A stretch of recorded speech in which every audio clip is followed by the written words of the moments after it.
Pada kesempatan ini kita akan bahas tentang keajaiban istighfar. Saudaraku seiman, banyak sekali ayat Al-Quran dan hadis Nabi SAW mengingatkan masalah ini. Dan juga kita akan dengarkan nanti perkataan para salafus salih tentang keajaiban istighfar dan dahsyatnya. Begitu juga insya Allah kita akan sebutkan apa yang didapatkan pada saat seseorang melazimkan istighfar itu. Mungkin sebagian orang terlintas di benaknya, istighfar kami semua sudah tahu, tapi pertanyaannya, apakah anda sudah rutinkan? Nanti akan lebih jelas insya Allah dengan statement para ulama salaf tentang masalah ini. Beranjak bahasan kita, saudaraku seiman, perintah Allah subhanahu wa ta'ala kepada nabinya Muhammad sallallahu alaihi wa ala alihi wa sahbihi wasallam yang sudah diampuni dosanya yang lalu dan akan datang. Allah berfirman, A'udzu billahi minasyaitonir rajim, dalam surah An-Nasr ayat 3, fasabbih bihamdi rabbika wastaghfir innahu kana ghaffara. Maka bertasbihlah engkau hai Muhammad dengan memuji Tuhanmu dan mohon ampunlah kepadanya. Padahal Nabi Muhammad SAW sudah diampuni dosa-dosanya yang lalu dan akan datang. Sesungguhnya Dia Allah adalah zat yang maha penerima taubat. Juga dalam ayat yang lain, dalam surah Muhammad ayat 19, Allah memerintahkan nabinya Muhammad SAW istighfar. A'udzu billahi minasyaitonir rajim, wastaghfir li dzambik walil mu'minina wal mu'minat wallahu ya'lamu mutaqallabakum wa mathwaakum.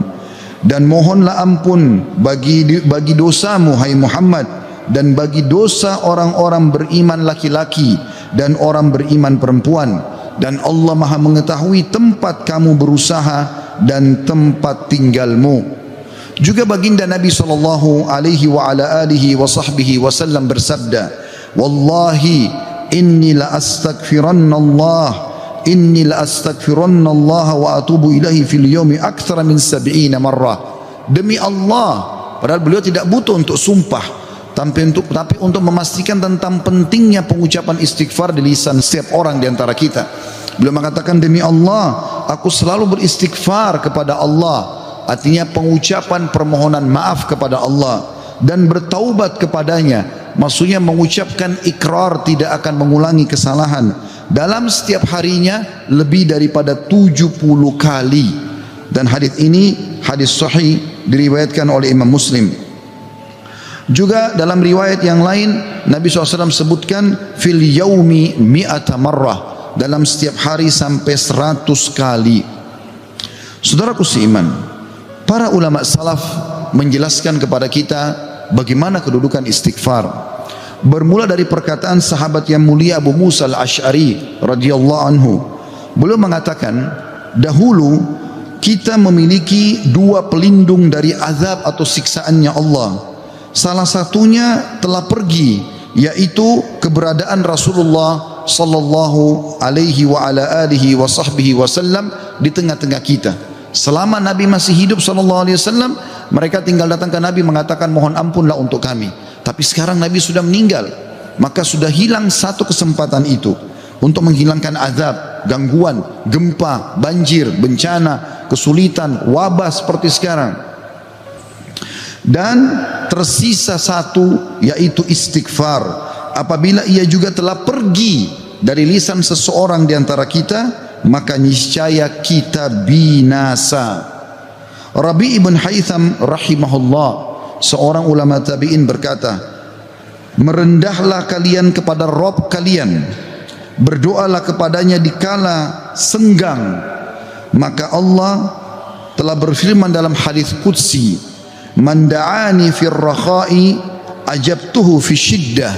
Siapa yang memohon kepadaku pada saat dia senggang, aku akan penuhi kebutuhannya pada saat lagi sempit. Wa man sa'alani a'taitu, dan siapa yang memohon kepadaku pasti aku akan beri, kata Allah. Wa man tawadha'a li rafa'tu, dan siapa yang merendah karena aku akan angkat derajatnya. Wa man tafarraga li rahimtu, dan siapa yang meluangkan waktu untuk ibadah kepadaku, aku akan kasihi dia. Wa man istaghfarani ghafartulah, dan siapa yang memohon istighfar kepadaku, memohon ampun, aku pasti akan memaafkan kesalahannya. Sahal radhiyallahu anhu telah berkata tentang istighfar dalam menghapus dosa. Beliau mengatakan, Permulaan istighfar adalah pengampunan atau memanggil Allah. Kemudian akan bergantung kepada Allah, lalu kemudian tidak akan mengulangi kesalahan-kesalahan. Ibnul Jauzi berkata rahimahullah, iblis berkata, aku membinasakan anak cucu Adam dengan dosa, dan mereka membinasakanku dengan istighfar dan ucapan la ilaha illallah. Manakala aku melihat hal itu pada mereka, aku tanamkan hawa nafsu pada mereka, di mana mereka berbuat dosa tapi mereka tidak beristighfar, karena mereka mengira diri mereka telah berbuat baik. Dan kata para ulama menanggapi statement Ibnu Jauzi rahimahullah, yang pertama syaitan tanamkan adalah supaya manusia lalai berbuat dosa. Pada saat dia sudah berbuat dosa, syaitan akan lalaikan dia supaya tidak istighfar, karena istighfar adalah kata kunci dihilangkan dosa tersebut dan akhirnya azab Allah tidak datang. Qatadah rahimahullah berkata, Al-Quran menunjuki kalian penyakit dan juga obat sekaligus untuk menyembuhkan kalian. Penyakit kalian adalah dosa-dosa, dan obat penyembuh kalian adalah istighfar. Permasalahan apapun akan selesai dengan istighfar. Andai saja sebuah wilayah disepakati dari pemimpinnya sampai masyarakatnya memasyarakatkan dan membudayakan istighfar di lisan mereka, di meja-meja makan mereka, di halaman rumah mereka, di meja-meja kerja mereka, di masjid mereka, di pasar mereka, demi Allah wahai saudaraku seiman, permasalahan di wilayah itu akan selesai semuanya dan rezeki akan terbuka seluas-luasnya. Anda akan dengarkan nanti kurang lebih 9 manfaat daripada istighfar itu sendiri. Ali radhiyallahu anhu berkata, sahabat Nabi yang mulia ini berkata, yang aneh adalah orang yang binasa padahal keselamatan ada bersamanya. Orang bisa kena gempa, banjir, penyakit kronis, kemiskinan, kesusahan hidup. Kata Ali radhiyallahu anhu, yang aneh adalah orang yang binasa padahal keselamatan ada bersamanya. Lalu beliau ditanya radhiyallahu anhu, apa keselamatan yang Anda maksudkan? Kata Ali radhiyallahu anhu, istighfar. Beliau juga berkata, tidaklah seorang hamba diilhami oleh Allah subhanahu wa ta'ala untuk beristighfar, Allah tidak mudahkan lisan Anda mengatakan astagfirullah, itu saja. Kata beliau, kecuali Allah memang berkehendak untuk menyelamatkannya atau tidak mengazabnya. Seseorang soleh juga berkata, hamba berada di antara dosa dan nikmat, keduanya tidak akan menjadi baik kecuali mensyukuri nikmat dan istighfar dari dosa-dosa. Juga Luqman al-Hakim yang terkenal, Allah namakan surah Luqman atas namanya. Dia berkata kepada putranya, wahai anakku, Allah memiliki beberapa waktu tidak ditolak orang untuk meminta pada waktu itu, seperti antara azan dan iqamah, seperti sepertiga malam, saat hujan turun dan seterusnya. Maka perbanyak istighfar pada saat itu. Beliau bukan menyuruh anaknya minta hajat, tapi disuruh beristighfar, karena dengan istighfar ternyata hajat-hajat kita walaupun kita tidak minta dipenuhi oleh Sang Pencipta Allah Subhanahu wa taala. Ibunda mulia Aisyah radhiyallahu anha, Ummul Mukminin, berkata, tuba, kegembiraan, kebahagiaan bagi siapapun yang mendapatkan istighfar tertulis indah banyak di buku amalnya. Abu Al-Minhal juga berkata rahimahullah, tidaklah seorang hamba didampingi di dalam kuburnya oleh pendamping yang lebih dicintai daripada istighfar yang dia ucapkan semasa hidupnya. Al-Hasan Basri berkata rahimahullah, perbanyak istighfar di rumah-rumah kalian, di meja-meja makan kalian, di jalan-jalan kalian, di pasar-pasar kalian, di majlis-majlis kalian, karena kalian tidak tahu kapan ampunan akan turun. Seorang Badui berkata, siapa yang ingin menjadi tetangga kami di tanah kami, hendaklah memperbanyak istighfar, karena istighfar adalah awan tebal yang mengandung air atau hujan yang lebat, maksudnya rezeki. Andai saja kita fahami statement-statement saudaraku seiman, mungkin beranjak dari Pak Bupati hafizahullah, pemimpin wilayah Goa, semoga Allah jaga beliau, dan juga seluruh masyarakat Goa ini, apalagi kalau seluruh wilayah Indonesia bisa menanamkan ini, selalu saling berwasiat, pemimpin kepada masyarakat, masyarakat kepada seluruh tetangganya, setiap orang kepada keluarganya, ayo perbanyak istighfar. Setiap lagi diam, jangan cuma diam, astagfirullah wa atubu ilaih, itu saja.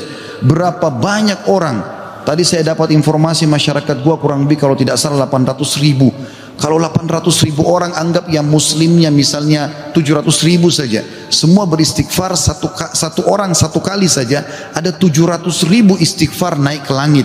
Bukankah itu akan mendatangkan rezeki kepada kita? Bukankah itu pasti akan mengangkat wabah dan permasalahan yang kita hadapi? Demi Allah iya saudara. Jawabannya demi Allah iya. Tinggal anda mau amalkan atau tidak. Juga Bakar bin Abdullah Al-Muzani rahimahullah berkata, kalian banyak berbuat dosa, maka perbanyaklah istighfar. Karena seseorang kalau menemukan istighfar dalam catatan amalnya, pada setiap jarak 2 baris buku amalnya hari kiamat, dia akan senang melihatnya. Ibnu Taimiyah berkata, ini statement terakhir dalam perkataan salafus salih, saya akan masuk setelah itu keutamaan daripada istighfar itu sendiri sebagai penutup khutbah kita insyaallah. Ibnu Taimiyah berkata, fikiranku kadang-kadang terpaku kepada sebuah masalah yang sulit aku hadapi, enggak ada solusinya, maka aku beristighfar kepada Allah 1000 kali. Astagfirullah wa atubu ilaih, astagfirullah wa atubu ilaih, terus saya ucapkan 1000 kali sampai dadaku dilapangkan dan masalah yang sulit pun terpecahkan. Aku kadang berada di pasar, masjid atau sekolah, tapi hal itu tidak menghalangiku dari zikir dan istighfar sampai aku meraih apa yang aku inginkan. Istighfar teman-teman sekalian. Baik, kira-kira orang yang bertanya, apa yang saya dapatkan kalau saya beristighfar? Yang pertama, akan dicatatkan pahala buat anda sendiri, karena istighfar ucapan yang tidak butuh energi banyak, hanya lisan dan bibir kita yang tergerakkan, ya, suara sedikit saja, tidak ada energi yang besar. Itu adalah ibadah yang besar pahalanya. Allah subhanahu wa ta'ala memerintahkan kita dan memerintahkan juga Nabinya Muhammad sallallahu alaihi wasallam untuk beristighfar kepadanya.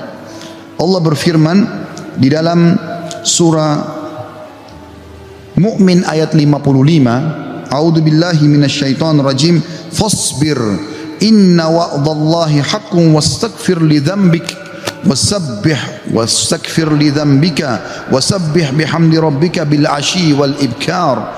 Maka bersabarlah kamu hai Muhammad dan pengikutmu dalam melalui kehidupan dunia dengan segala macam cobaannya, toh ada kehidupan akhirat yang akan abadi dengan nikmat. Karena sungguhnya janji Allah itu benar, tidak ada kedustaan. Salat, puasa, zakat, bakti sama orang tua, bersedekah, zikir, doa, apa saja kerjakan, semua akan kau dapatkan hasilnya. Dan mohonlah ampunan untuk dosamu hai Muhammad, dan pengikutmu juga perintahkan mereka lakukan itu. Dan bertasbihlah seraya memuji Tuhanmu pada waktu pagi atau pada waktu petang dan juga pagi hari. Kemudian juga Allah mengatakan dalam surah Al-Muzammil ayat 20, a'udzubillahi minasyaitonir rajim, wastaghfirullah innallaha ghafurur rahim, dan mohonlah selalu ampunan kepada Allah, istighfar, sesungguhnya Allah Maha Pengampun lagi Maha Penyayang. Dan yang terakhir ayat Al-Quran adalah Al-Imran 133, a'udzubillahi minasyaitonir rajim, wasari'u ila magfirati min rabbikum wa jannatin arduhas samawati wal ardu iddat lil muttaqin, dan bersegeralah kamu kepada ampunan dari Tuhanmu dan kepada surga yang luasnya seluas langit dan bumi yang disediakan untuk orang-orang beriman. Yang kedua saudaraku seiman, istighfar sebab utama datangnya rezeki. Allah menyebutkan dalam Al-Quran, ya, apa yang diucapkan oleh lisan nabinya yang mulia Nuh alaihissalam dalam surah Nuh ayat 10 sampai ayat 12. A'udzubillahi minasyaitonir rajim. Faqultu astaghfiru rabbakum innahu kana ghaffara yursilis samaa 'alaikum midrara wa yumditkum bi amwalin wa banina wa yaj'al lakum jannatin wa yaj'al lakum anhara. Maka aku berkata kepada kaumku, ya Allah, kata Nabi Nuh, mohonlah ampun kepada Tuhan kalian, sesungguhnya Dia Allah adalah Maha Pengampun. Niscaya dengan mohon ampun istighfar kalian itu, Dia Allah akan mengirimkan hujan kepadamu yang lebat, dan memperbanyak harta juga anak-anakmu, dan mengadakan untukmu kebun-kebun dan mengadakan di dalamnya sungai-sungai. Juga dalam surah Hud ayat 52 Allah Subhanahu wa taala berfirman, A'udzubillahi minasyaitonir rajim.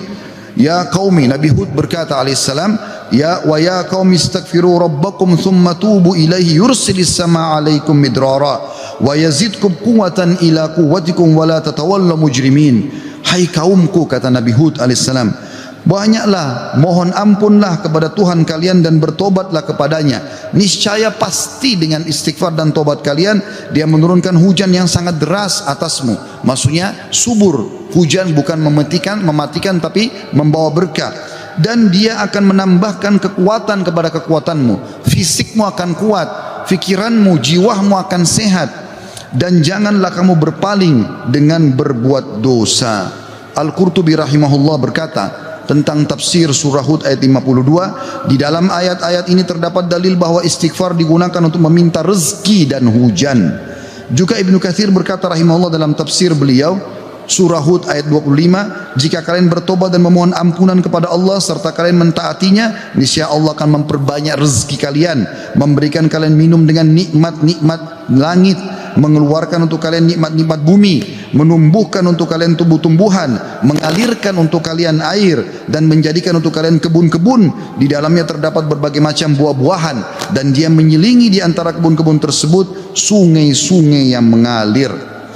Yang ketiga, saudaraku seiman, istighfar sebab masuk ke dalam surga. Sebagaimana kita sudah tahu bersama-sama, salah satu zikir pagi dan petang yang sangat dianjurkan adalah membaca Sayyidul Istighfar, tuannya istighfar, yaitu lafadznya sebagaimana dinukil dari Nabi SAW.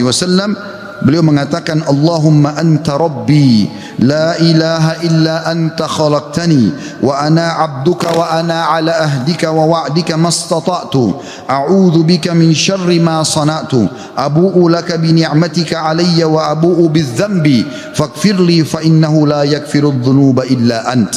Yang artinya, ya Allah, sungguhnya Engkau adalah Rabbku, penciptaku. Tidak ada Tuhan yang berhak disembah kecuali Engkau. Engkaulah yang telah menciptakanku dan aku adalah hambamu. Aku senantiasa berada dalam perjanjian bersamamu. Maksudnya mentauhidkan Allah dan tidak bermaksiat. Dan aku yakin akan janjimu tentang pahala bagi orang mukmin semampuku. Aku berlindung kepadamu dari kejelekan yang aku perbuat.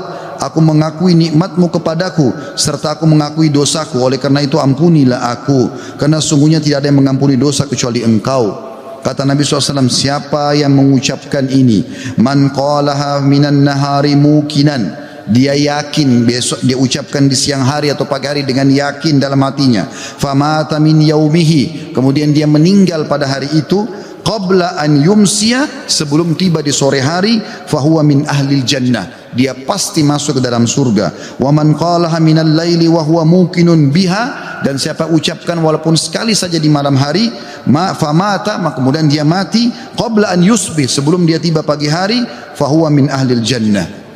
Yang keempat, istighfar adalah sebab dihapuskannya dosa. Mohon maaf kalau sedikit panjang, saya minta waktu sekian beberapa menit lagi. Qatada berkata radhiyallahu rahimahullah, sesungguhnya Al-Quran menunjuki kalian tentang penyakit dan penyembuhannya, yaitu dosa adalah penyakit dan penyembuhannya adalah istighfar.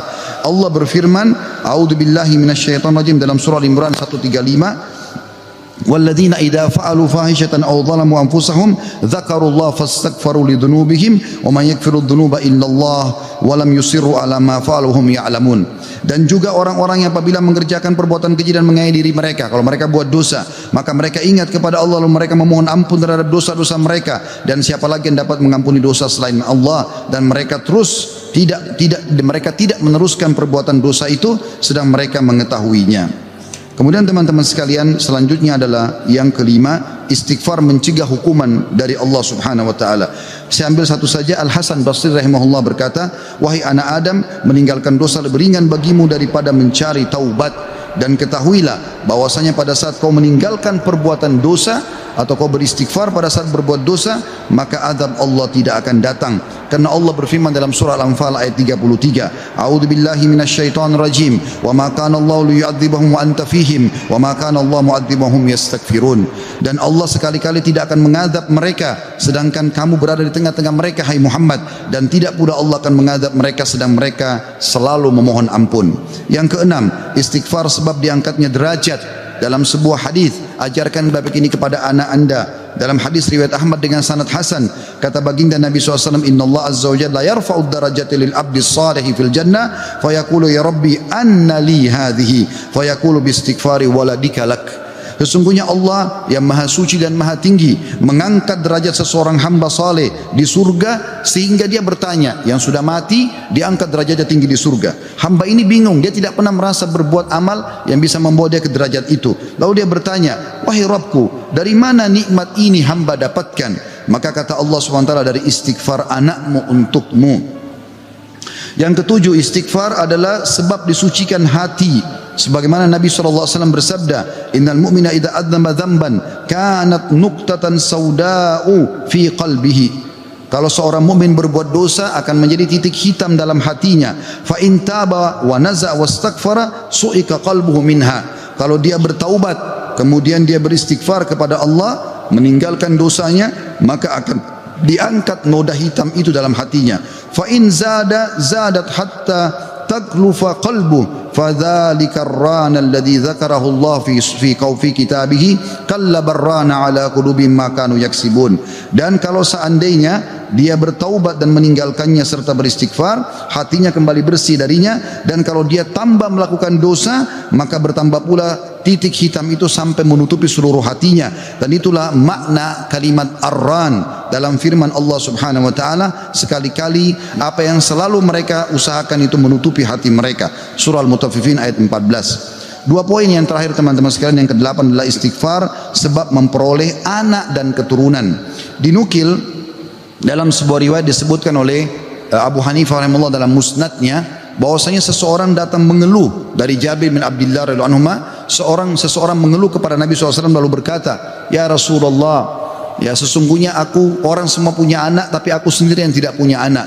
Maka kata Nabi SAW, mana kau dari dua senjatamu, memperbanyak sedekah dan istighfar, maka dengannya kau akan diberikan rezeki. Kata Jabir bin Abdullah, orang itu pun mengamalkan, lalu saya menyaksikan orang itu dikaruniai 9 orang anak, semuanya laki-laki. Kesembilan dan terakhir adalah istighfar sebab menikmati kesehatan dan kekuatan. Sebagaimana dijelaskan dari dalam surah Hud ayat 52, dan sudah saya bacakan tadi ayatnya, saya tidak ulangi, tapi potongan ayatnya adalah yazidkum quwwatan ila quwwatikum. Istighfar menyebabkan bertambahnya kekuatan di atas kekuatan. Izinkan saya teman-teman sekalian menyampaikan sebuah kisah yang berhubungan dengan masalah ini, atau dua buah kisah ringkas. Ada seseorang di Irak dulu pernah berdagang, kemudian dia menemukan semua pedagang di pasar laku barangnya kecuali dia, dan dia orang miskin. Dia mengatakan, saya pun dulu di dekat barang saya sampai menjelang sore belum laku-laku. Maka tiba-tiba saya mengingat firman atau sabda Nabi SAW, man aksara istighfar, siapa yang memperbanyak istighfar, ja'alallahu lahu min kulli hammin faraja, Allah akan berikan kelapangan dari setiap kesedihannya, wa min kulli dikin makhraja, dan jalan keluar dari setiap masalahnya, dan juga razaqahu min haitsu la yahtasib, maka Allah akan berikan rezeki dari tempat tidak disangka-sangka. Maka dia bilang, saya pun beristighfar kepada Allah, dan terjadi satu keajaiban yang luar biasa. Ternyata datang kepadaku hampir seluruh pedagang pasar datang, dan mereka memperebutkan barang daganganku. Terakhir kisah seseorang yang bernama Abu Yusuf, saudaraku seiman, di musim haji, seorang syekh, dalam kisah ini tidak disebutkan namanya siapa, sedang menyampaikan masalah istighfar. Datang seseorang setelah pengajian bernama Abu Yusuf lalu berkata, Syekh, saya ingin bercerita tentang manfaat istighfar yang anda sampaikan tadi. Kata syekhnya, silakan. Dia bilang, saya menikah bertahun-tahun tidak punya anak sama sekali, dan saya sama istri saya sedih. Lalu satu waktu saya pernah mendengarkan sebuah siaran tentang makna Ya, firman Allah SWT surah Nuh ayat 10 sampai ayat 12 tadi sudah saya bacakan ayatnya, bahwasanya orang kalau istighfar akan diturunkan hujan dari langit, diberikan keturunan dan juga harta. Lalu saya mengatakan kepada istri saya, wahai Ummu Yusuf, ayo kita istighfar, sudah bertahun-tahun kita berusaha berobat sana sini tidak punya anak. Maka dia sama istrinya yang mengatakan, kami pun beristighfar tidak mengenal waktu, tidak mengenal tempat kecuali di WC. Kita tidak baca di WC, di tempat tidur, di ruang makan, di halaman, selalu baca. Dan subhanallah kata dia, Syekh, bulan itu Ummu Yusuf hamil dan lahirlah Yusuf. Begitu selesai hamil lagi masa nifas, saya bilang, Ummu Yusuf, kita sudah bertahun-tahun tidak punya anak, ayo kita istighfar kepada Allah untuk anak yang kedua. Kata dia, Anda tahu Syekh, selesai nifas Ummu Yusuf hamil dan kami dapat lagi anak kedua, dua-duanya laki-laki. Setelah anak kedua lahir di masa nifas, saya bilang lagi, wahai Ummu Yusuf, kita beristighfar kepada Allah untuk anak yang ketiga. Maka saya sama Ummu Yusuf beristighfar yang ketiga, dan ternyata selesai masa nifas hamil dan juga melahirkan di tahun ketiga anak laki-laki yang ketiga. Kata syekhnya, semoga Allah berkahi. Itu betul-betul firman Allah. Allah mengatakan Allah tidak akan pungkiri janjinya. Dia mengatakan belum selesai kisah saya Syekh. Setelah itu Ummu Yusuf berkata, wahai Abu Yusuf, kita berhenti dulu istighfar untuk mohon anak, istighfar untuk yang lainnya, tapi permohonan anak berhenti dulu sampai anak-anak besar. Kami sepakat 2-3 tahun kemudian saya mengatakan, Ummu Yusuf, sekarang saatnya kita minta agar Allah berikan kita anak perempuan yang cantik dan salihah. Maka kami pun beristighfar dan ternyata Ummu Yusuf hamil, dan sekarang saya di musim haji, wahai Syekh, sedang datang bersama Ummu Yusuf yang baru saja melahirkan bersama dengan bayinya, bayi perempuan. Aqulu qauli hadza, saya sudah mengucapkan perkataan saya ini, wa astaghfirullah li wa lakum, dan saya beristighfar kepada Allah, mengajak jamaah istighfar kepada Allah, fastaghfiruhu innahu huwal ghafurur rahim, beristighfarlah sungguh Dia Maha Pengampun dan juga Maha Pengasih.